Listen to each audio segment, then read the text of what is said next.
Todd's Carpet and Tile Cleaning, call or text 702-595-0488.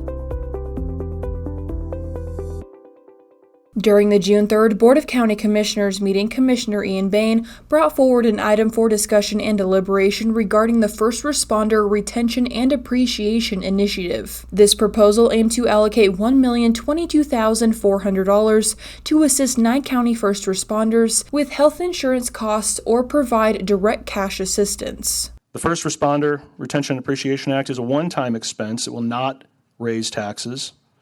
Comes out of grant funding that we already have sitting unused.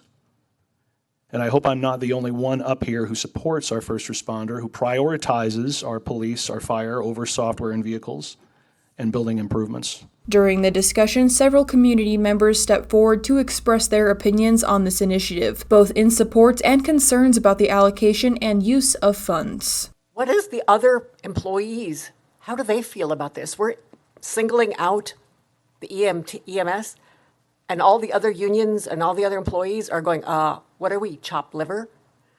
We're at a threshold moment from what I see, based on my 33 years experience in the federal government, being charged with handling up to $100 million. So from what I see, from the spending patterns that I've witnessed just in the last 3 years, we're at a point where we can't actually spend any more money. If you have $1 million in LATCF, that is kind of a windfall from the federal government. Keep it. Hold on to it. From a financial standpoint, the budget is way too tight. Way too tight. From a standpoint of actually Doge, then they're done it, lived it, still doing it. So from a financial standpoint, we're in real tight matters. I think the prior commenter about the risk of being on Fiscal Watch, yeah, we're pretty close, guys. We really are. Following public comment, Commissioner Boscovich asked the county to provide their input on the matter before the vote was taken.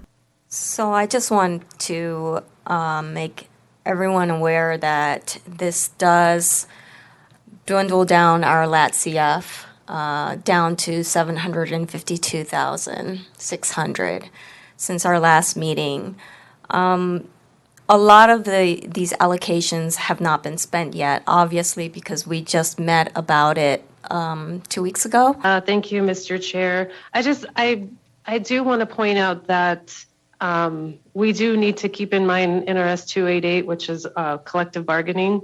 And although 288 does not prohibit the Board of County Commissioners from deciding to increase any funding for the budget, what the county cannot do is unilaterally implement changes to wages, benefits, or other terms of conditions of employment without giving the unions advance notice and the right to request bargaining over these changes. So action today doesn't necessarily mean that it will move forward. Despite the conversation and feedback from the community, the board ultimately did not approve this initiative. The vote failed 2-3 with Commissioner Ian Bain and Ron Boscovich in favor of this initiative. The proposal may be revised and revisited at a future meeting.